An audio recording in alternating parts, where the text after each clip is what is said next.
morning I stepped into my yard, the world seemed to stop. My breath caught in my chest as I stared at the devastation before me. The towering trees that had stood proudly for decades, trees that shaded my home, sheltered birds, and marked the rhythm of changing seasons, were gone. In their place were jagged stumps, sawdust scattered like ashes, and deep tire tracks cutting through the grass. It felt like a violation, not just of my property, but of something far more personal. Those trees were not merely part of the landscape, they were part of my life. I had watched them grow, cared for them through storms and droughts, and found solace in their quiet presence. Now they were gone, destroyed without warning or permission. As I walked through the wreckage, anger began to replace the initial shock. Who had done this? And why? My mind raced with questions as I tried to make sense of what had happened. Then I saw it. The faint imprint of a logo on one of the tire tracks. The HOA's trucks. My heart sank as realization dawned. This wasn't an accident or a misunderstanding. This was deliberate. The HOA had taken it upon themselves to invade my property and destroy what they deemed out of compliance with their so-called community standards. I felt a surge of indignation rise within me.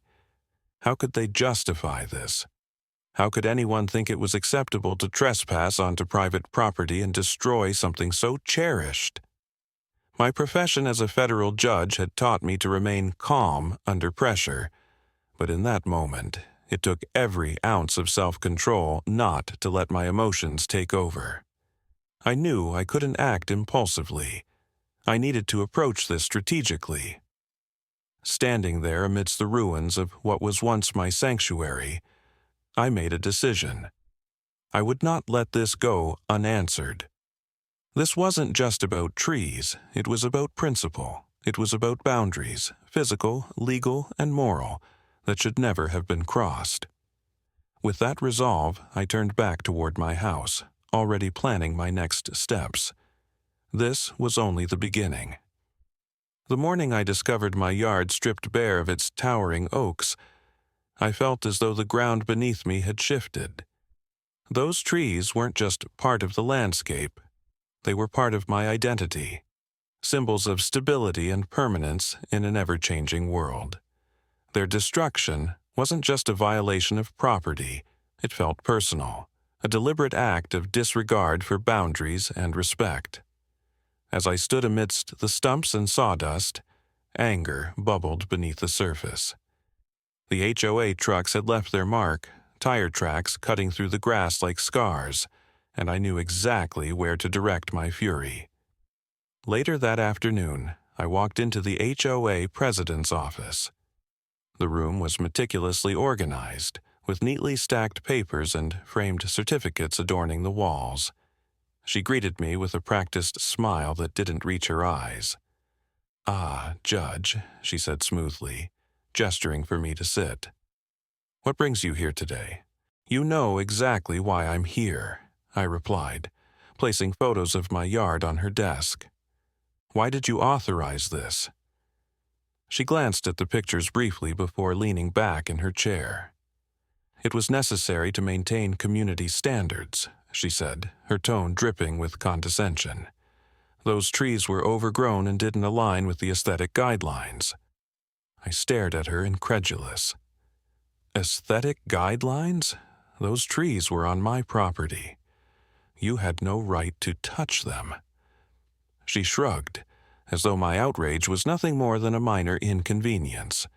"We sent notices about landscaping compliance months ago. You didn't respond." "Not responding doesn't give you permission to trespass or destroy private property," I said sharply. "I'm a federal judge. I know my rights." Her expression flickered for a moment before she regained her composure. "Well," she said coolly, "if you'd like to file a formal complaint, you're welcome to do so." "I intend to," I replied firmly, standing up.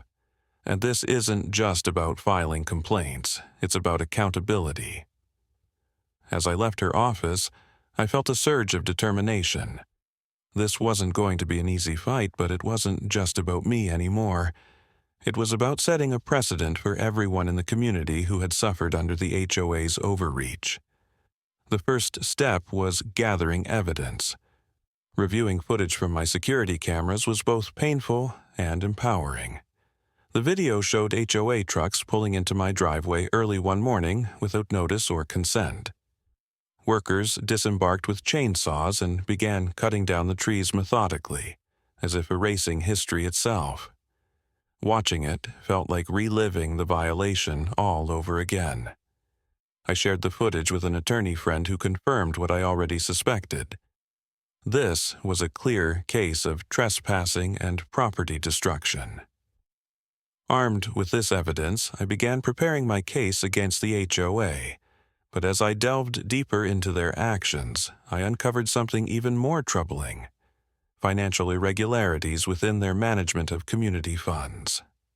Payments made to non-existent vendors, inflated invoices for maintenance work that never seemed to get done. It became clear that this wasn't just about trees. It was part of a larger pattern of corruption. One evening during my investigation, Mrs. Carter from down the street knocked on my door, a retired teacher who had lived in the neighborhood for decades. "I heard about what happened," she said softly as she stepped inside. "It's awful what they did to your yard." "Thank you," I replied, offering her a seat at the kitchen table. "But it's not just me they've wronged." She nodded knowingly. "They fined me last year for having a bird feeder in my front yard," she said bitterly. "Said it didn't comply with their regulations." "That's exactly why we need to fight back," I said firmly. "This isn't just about one incident, it's about holding them accountable for everything they've done." Mrs. Carter hesitated before speaking again. "What can we do?" "We need to come together as a community," I said decisively. "If we stand united, they can't ignore us." Over the next few weeks, word spread throughout the neighborhood about what had happened and what I had uncovered during my investigation. More neighbors came forward with their own stories of mistreatment by the HOA, arbitrary fines, unexplained fees, dismissive attitudes from board members. At our first community meeting held in my living room, tensions ran high as residents shared their frustrations. "They fined me $500 for painting my shutters without approval," one man exclaimed angrily. "They refused to approve my request to replace a dead tree in my yard," another woman added bitterly. As each person spoke, it became clear that this wasn't just about individual grievances. It was about systemic abuse of power by an organization that claimed to represent us. "We need to take action," I said finally when everyone had finished speaking. "I've already filed complaints with local authorities about their environmental violations and financial misconduct, but we need your voices too." The room erupted in agreement as neighbors pledged their support for our cause. The next major confrontation came at an HOA meeting where residents demanded answers directly from board members. The tension in the room was palpable as people crowded into every available seat. When it was my turn to speak, I stood up and presented our evidence. Security footage showing unauthorized entry onto private property, financial records highlighting embezzlement, legal documents proving their lack of jurisdiction over certain properties. The board members squirmed uncomfortably as each piece of evidence was laid out before them. "This isn't just negligence, it's corruption," I said firmly as murmurs of agreement rippled through the crowd. The president tried to defend herself weakly. "We were only acting in accordance with community standards. Community standards don't justify breaking the law," I interrupted sharply. By the end of the meeting, it was clear that their reign was coming to an end. The HOA meeting had been a turning point. As I stood before the room filled with neighbors and board members, presenting evidence of their misconduct, I felt the weight of the community's frustration behind me. The board's attempts to deflect blame, weak excuses about community standards, and dismissive remarks about miscommunication had fallen flat. By the end of that evening, it was clear that their reign of unchecked power was crumbling. But for me, that meeting wasn't the end. It was merely the beginning of a larger fight. The evidence I had gathered, the security footage, financial records, and legal documents was solid, but it needed to be wielded strategically to ensure justice was served. As I left the meeting, I felt a mix of emotions: relief that the community had rallied together, anger at the audacity of the HOA's actions, and determination to see this through to the end. My next step was clear. I needed to escalate this fight through formal legal channels. This wasn't just about holding them accountable for what they had done to my property. It was about exposing their corruption and ensuring they could no longer abuse their authority. The first action I took was filing a complaint with the city's Environmental Protection Agency regarding the unauthorized tree removal. The destruction of those trees wasn't just a violation of my property rights, it was an environmental offense. Trees, like mine, weren't easily replaced. They had taken decades to grow and provided shade, beauty, and ecological benefits to the neighborhood. Armed with photographs of the stumps and video footage showing HOA trucks entering my property without permission, I submitted a detailed report to the agency. Their response was swift. An investigation into potential violations of local tree preservation laws was launched almost immediately. Simultaneously, I turned my attention to the financial irregularities I had uncovered during my investigation. Payments made to non-existent vendors, inflated invoices for maintenance work that never seemed to get done. It all pointed to embezzlement and fraud within the HOA's leadership. I compiled every suspicious transaction into a comprehensive report and submitted it to the state's auditing department. This wasn't just about recovering misused funds. It was about exposing a pattern of corruption that had likely gone unchecked for years. As these investigations unfolded, I felt a growing sense of responsibility, not just as a homeowner seeking justice, but as someone who could make a difference for others in my community. Many of my neighbors had shared stories of their frustrations with the HOA. Arbitrary fines for minor infractions, unexplained fees added to their bills, and dismissive attitudes from board members when they tried to raise concerns. These weren't isolated incidents. They were symptoms of an organization that had prioritized control over collaboration. One afternoon, as I reviewed documents in my home office, there was a knock at my door. It was Mr. Jacobs from 2 streets over, a quiet man who rarely attended neighborhood events. "I heard about what you're doing," he said hesitantly as I invited him inside. "I wanted to thank you." "For what?" I asked. "For standing up to them," he replied. "They fined me $1,000 last year for having my trash bins out an hour too early. It's ridiculous." I nodded sympathetically. "You're not alone," I said. "That's why we need everyone's support, to show them we won't tolerate this anymore." Mr. Jacobs left with renewed determination, promising to share his story at our next community meeting. The legal process itself was arduous and often frustrating. Filing complaints meant navigating bureaucratic hurdles, paperwork, deadlines, and endless back and forth with officials. But every step felt like progress toward holding the HOA accountable. The environmental agency confirmed that their actions had violated multiple regulations regarding tree preservation and property rights, issuing fines against the HOA for their misconduct. Meanwhile, state auditors uncovered significant discrepancies in their financial records, leading to allegations of embezzlement against several board members.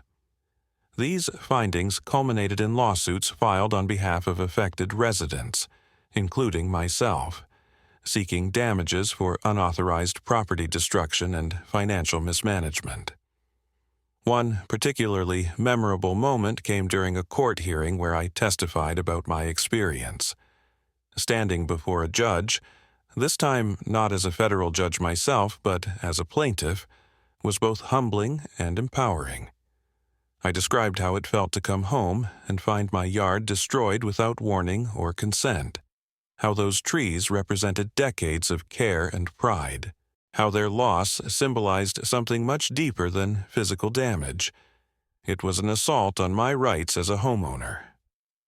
The judge listened intently as I presented my case alongside video footage and legal documents supporting my claims. When it came time for cross-examination by the HOA's defense team, they attempted to paint me as overly emotional or vindictive, a tactic designed to undermine my credibility. "Judge," their lawyer began smoothly, "would you say your reaction to this situation has been disproportionate?" I met his gaze calmly. "Disproportionate?" I repeated evenly. "If someone trespassed onto your property without permission and destroyed something you'd cared for over decades, would you call your anger disproportionate?" The lawyer faltered slightly before moving on to another line of questioning. By the end of that hearing, it was clear that justice was on our side. In addition to pursuing legal action through formal channels, I continued working alongside my neighbors to rebuild our community from within.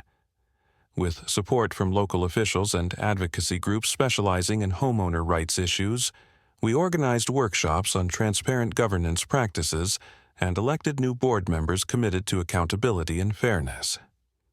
Reflecting on this journey now brings mixed emotions: sadness for what was lost, those irreplaceable trees, anger at how easily power can be abused without oversight, but also hope inspired by what we achieved as a community united against injustice. This experience reinforced something I've always believed. Justice isn't just about laws or courts. It's about people standing up for what's right even when it feels daunting or impossible. And while no amount of compensation could ever truly replace what those trees meant to me personally, they were living symbols of stability amidst life's uncertainties. I take comfort knowing they became catalysts for change far greater than anyone could have anticipated. As the legal proceedings against the HOA gained momentum, I began to feel the weight of both progress and uncertainty. Filing complaints with local authorities and state auditors had been necessary steps, but they were just the beginning of what would become a long and arduous process. The evidence was undeniable: security footage showing unauthorized entry onto my property, financial records exposing embezzlement, and legal documents proving their lack of jurisdiction over my yard. Yet, even with all this in hand, I knew that justice wasn't guaranteed. The courtroom is unpredictable, and the HOA's defense team was determined to fight back. The turning point came during a pivotal court hearing. Standing before the judge as a plaintiff, not as a federal judge myself, but as someone seeking justice, was both humbling and empowering. I presented my case with clarity, describing how the destruction of my trees had been not only an environmental violation, but also a deeply personal loss. "Those trees weren't just part of my property," I said firmly. "They were symbols of stability and pride, nurtured over decades. Their destruction was an assault on my rights as a homeowner." The defense counsel tried to undermine me during cross-examination. "Would you say your reaction to this situation has been disproportionate?" he asked, his tone calculated. I met his gaze evenly. "If someone trespassed onto your property without permission and destroyed something you'd cared for over decades, would you call your anger disproportionate?" My response silenced him, and I could sense the tide beginning to turn in our favor. Meanwhile, investigations by local authorities uncovered even more damning evidence against the HOA board members.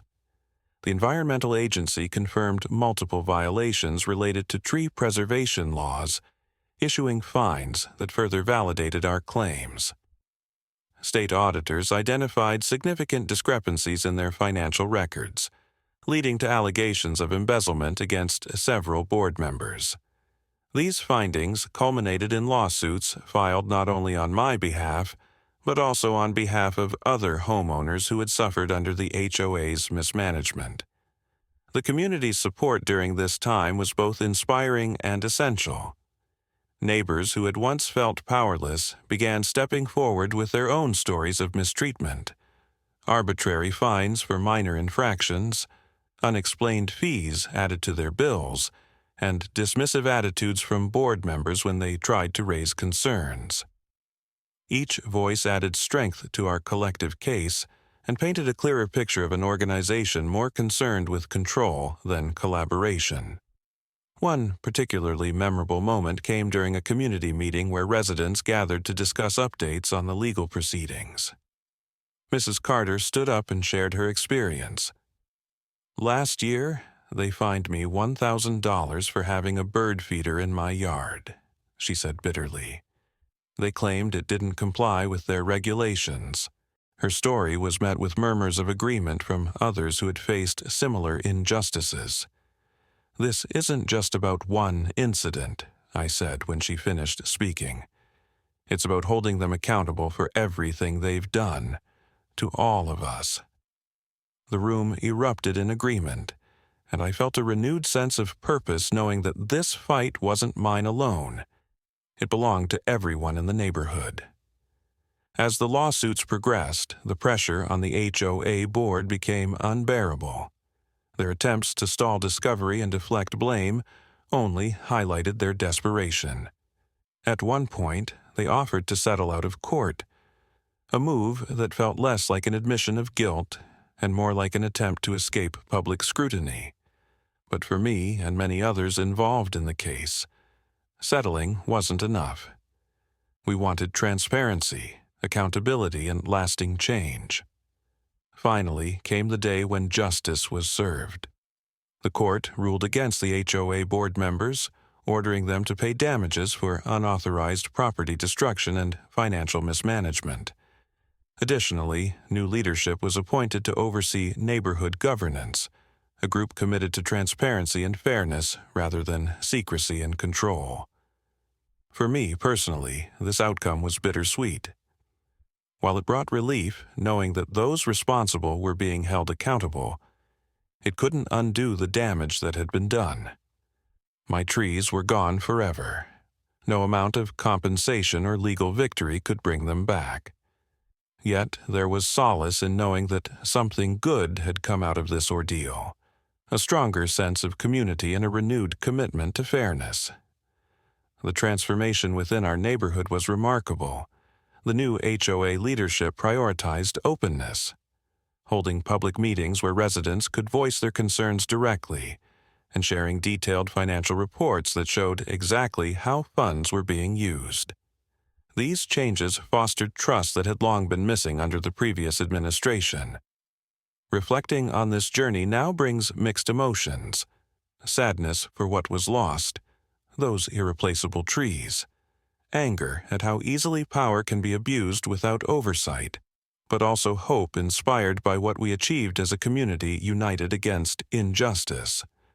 One particularly poignant moment came when I saw neighbors working together to restore shared spaces, planting new trees, repairing damaged areas, and organizing events to strengthen bonds within the community. It reminded me that while physical losses can be devastating, they can also serve as catalysts for growth and renewal. This experience reinforced something I've always believed. Justice isn't just about laws or courts. It's about people standing up for what's right even when it feels daunting or impossible. And while no amount of compensation could ever truly replace what those trees meant to me personally, they were living symbols of stability amidst life's uncertainties. I take comfort knowing they became catalysts for change far greater than anyone could have anticipated.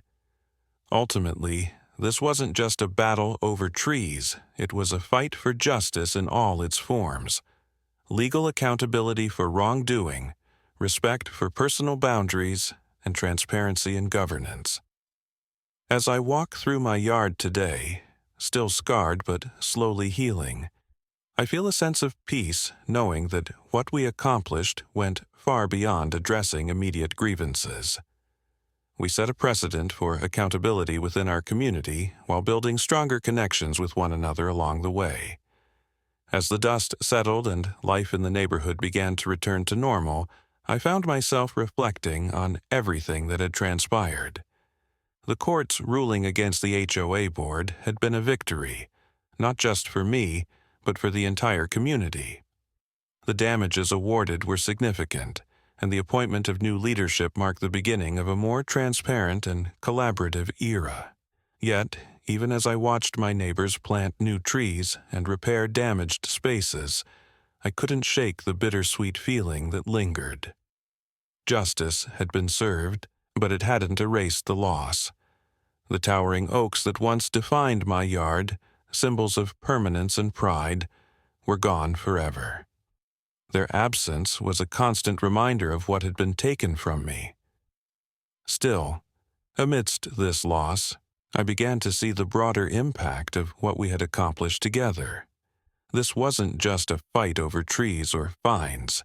It was a fight for principles, accountability, fairness, and respect for personal boundaries.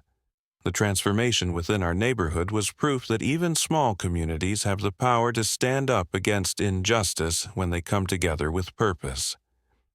Watching my neighbors work side by side to rebuild our shared spaces filled me with hope. It reminded me that resilience isn't just about recovering from adversity. It's about using that adversity as a catalyst for growth. One of the most profound lessons I took away from this experience was the importance of standing up for what's right, even when it feels daunting or exhausting. There were moments during this fight when I questioned whether it was worth continuing. The endless paperwork, the court hearings, the emotional toll of reliving the violation. But every time doubt crept in, I thought about what was at stake. This wasn't just about me. It was about creating a precedent for accountability that would protect others in the future. The legal process taught me how critical it is to hold those in power accountable, no matter how small or local their authority may seem. The HOA board's actions, whether destroying private property or mismanaging community funds, were rooted in a sense of entitlement and impunity. They believed they were untouchable because no one had challenged them before. This experience reinforced for me how easily power can be abused when left unchecked, and how vital it is for individuals to step forward and demand transparency. Equally important was the realization that individual action alone is rarely enough to create meaningful change. While my initial confrontation with the HOA president was a personal stand against injustice, it was only when my neighbors joined me that our efforts gained real momentum. Their voices amplified mine, turning what could have been an isolated dispute into a collective movement for reform. This taught me that communities are strongest when they act together, when individuals set aside their differences to pursue a shared goal. Another key takeaway was the importance of transparency and accountability in leadership. The old HOA board operated behind closed doors, making decisions without input from residents and using funds without oversight. This lack of transparency bred mistrust and resentment, creating an environment where abuses of power could flourish unchecked. In contrast, the new board prioritized openness, holding public meetings where residents could voice their concerns directly, and sharing detailed financial reports that showed exactly how funds were being used. These changes didn't just restore trust. They demonstrated how accountability can transform even deeply fractured communities. On a personal level, this experience forced me to confront my own relationship with loss and resilience. Losing those trees, the towering oaks that had stood as silent witnesses to decades of memories, was devastating. They weren't just part of my property, they were part of my identity, symbols of stability in an ever-changing world. Their absence left an emptiness that no amount of compensation or legal victory could fill. Yet, as painful as that loss was, it also became a catalyst for growth. Not just for me, but for our entire neighborhood. The new saplings we planted together may take years to mature, but they represent something even more enduring: hope for renewal and proof that healing is possible even after profound loss. Ultimately, this journey left me with invaluable lessons about justice, resilience, and community action. Lessons I hope will inspire others facing similar challenges with their HOAs or any other organization that seeks to exploit its authority at the expense of those it serves. Justice isn't just about winning court cases or receiving compensation. It's about restoring balance and ensuring fairness for everyone involved. It's about standing up for what's right, even when it feels overwhelming or impossible. As I walk through my yard today, still scarred but slowly healing, I feel a sense of peace, knowing that what we accomplished went far beyond addressing immediate grievances. We set a precedent for accountability within our community, while building stronger connections with one another along the way. In many ways, those trees, though gone, continue to inspire me. They remind me that resilience isn't about avoiding hardship. It's about finding strength in adversity and using it to create something better than what came before. And so while this journey began with loss, it ended with hope. A hope rooted not just in new saplings or reformed governance structures, but in the unshakable belief that even small communities have the power to stand up against injustice when they come together with purpose.